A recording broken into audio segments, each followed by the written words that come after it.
Aaron Villena isinawalat ang diumano kababuyan sa kanya ni Direk Joel Lamangan. Narito at alamin natin ang buong detalye.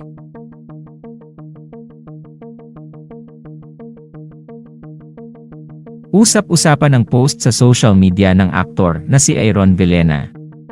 Ito ay matapos isiwalat ni Aaron na mayroong isang direktor na umabuso sa kanya. Ayon sa post ni Aaron, may nakita akong post nagsalita pala itong direktor na ito na matagal na daw nangyari yung mga ganong senaryo. Parang proud ka pa. Kung sabihin ko kaya na isa ako dun sa artistang na-exploit at ikaw yun.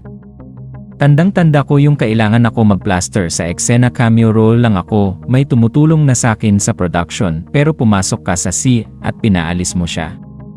Ang sabi mo pa, dapat hindi ka na nagpapalagay sa kanila ako na dapat maglalagay niyan.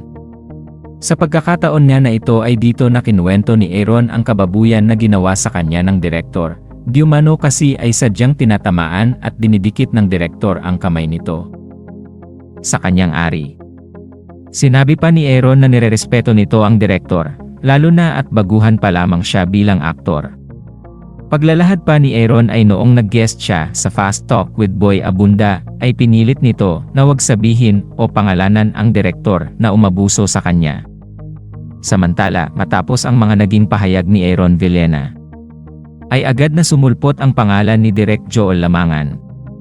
Ayon sa netizens ay ang nasabing direktor ang tinutukoy ng aktor. Lingid kasi sa kaalaman ng lahat na nagpost at nagsalita si Joel Lamangan sa nangyari kay Sandro Mulak. Ayon kay Direk Joel ay matagal na nangyayari ang pang-aabuso at hindi na ito bago sa showbiz industry. Dahil nga sa mga sinabi ni Direk Joel ay mabilis na naikonekta ng mga tao na patungkol sa kanya ang post ni Aaron Villena. Sa kabilang banda wala pang tugon si Direk Joel Lamangan hinggil sa mga sinabi ni Aaron Villena.